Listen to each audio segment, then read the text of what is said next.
មានបងប្អូននៅក្នុងเพจក៏ comment សួរថាឃើញតែផុសតំណងនឹងលក់នៅម្ដុំណាអញ្ចឹងបងប្អូនទាំងអស់គ្នាខ្ញុំមកឆ្លើយសំណួរលក់នៅខេត្តកែបបងប្អូនទាំងអស់គ្នាហើយខាងក្រោយស្នងការខេត្តកែបហើយបើបងប្អូនទាំងអស់គ្នាពិបាករកផ្លូវបងប្អូនទាំងអស់គ្នាអាចចូលទៅក្នុង map ហើយវាយថាបុកលហុងក្រុងកែបអញ្ចឹងចេញឲ្យបងប្អូនទាំងអស់គ្នាហើយមួយទៀតក៏សួរថាហើយបុកហ្នឹងតម្លៃប្រហែលមានតម្លៃប៉ុន្មានខ្លះអីអញ្ចឹងណាបងប្អូនទាំងអស់គ្នាសម្រាប់បុកហុងខាងខ្ញុំគឺបុកតាក្តាមហ្នឹងបងប្អូនទាំងអស់គ្នាយើងមួយចានយើងដាក់ក្តាមចឹងទៅ 6000 ដាក់ថែមប៉ាតេ 1000 ទៀតទៅ 7 ថែមពោត 1000 ទៀតទៅ 8 ថែមជើងមាន់ 1000 ទៀតទៅ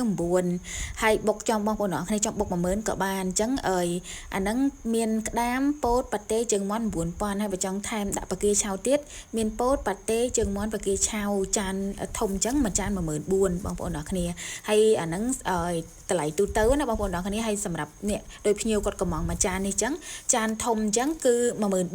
ងប្អូនទាំងអស់គ្នាគាត់បុកមីអញ្ចឹងទៅហើយសម្រាប់គាត់ថាចុះក្តាមស្ករគ្រាប់នឹងលក់មិនបងប្អូនទាំងអស់គ្នាតាមពិតខ្ញុំមិនដែលកម្រងរឿងលក់ក្តាមស្ករគ្រាប់ឯដល់ពេលភ្ញៀវគាត់ជាថា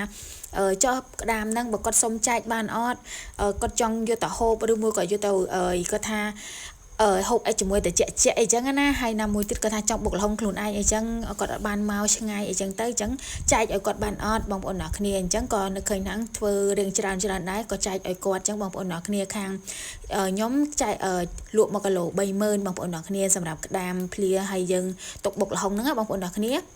ហើយក្តាមសិតតែសាច់ក្តាមបងប្អូនអ្នកគ្នាអញ្ចឹងគេហៅថាក្តាមស្ករគ្រាប់ហើយនេះហើយមើលមួយចានដែលខ្ញុំហូបនេះគឺបុកពោតបងប្អូនបុកមីពោតអញ្ចឹងតែ 7000 ឯងបងប្អូនអ្នកគ្នាហើយមានពោតមានក្តាមអញ្ចឹងទៅ 7000 និយាយរួមទៅបងប្អូនអ្នកគ្នាចង់ថែមគិតមួយមុខ 1000 មួយមុខ 1000 អញ្ចឹងចង់ថែមជើងមាន់ទៅថែម 1000 ទៅព្រោះធម្មតាតម្លៃទូទៅខាងខ្ញុំគឺមួយចាន 6000 បងប្អូនអ្នកគ្នាមួយចាន 6000 ហ្នឹងគឺមានក្តាមមានតែក្តាមឯងអញ្ចឹងបងប្អូនអ្នកគ្នាចង់អែតពោតអែតប៉ាតេអែតជើងមាន់អីចឹងគឺយើងបន្លាំ1000 ទៅហើយសម្រាប់បុកតាបាគាក្តាមមួយចានបងប្អូនអ្នកគ្នាអញ្ចឹងបងញ៉ាំបែបម៉េចបងកំងបែបហ្នឹងអញ្ចឹងបងប្អូនអ្នកគ្នាកំងឲ្យត្រូវអញ្ចឹងណាបងប្អូនអ្នកគ្នាចូលចិត្តបែបម៉េចមិនចូលចិត្តផ្អែមមិនចូលចិត្តប្រៃមិនចូលចិត្តជូរអីបងប្អូនកំងតាមហ្នឹងអញ្ចឹងខាងខ្ញុំគឺបុកតម្រូវតាមភ្ញៀវដែលគាត់អ្នកហូបណាតាមបុករសជាតិដែលគាត់អ្នកហូបអញ្ចឹងបើថារសជាតិប្រចាំកន្លែងហ្មងគឺនិយាយទៅទូទៅហ្មងខ្ញុំអត់ដែលថាមានរសជាតិប្រចាំអីទេបើអ្នកភាគច្រើនគាត់ញ៉ាំជូរអែមអញ្ចឹងតែបើ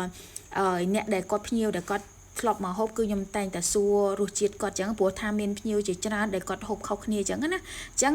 បងប្អូនដែលមកហូបប្រាប់រសជាតិកំងរសជាតិមកគឺដាក់មកត្រូវរសជាតិហ្មង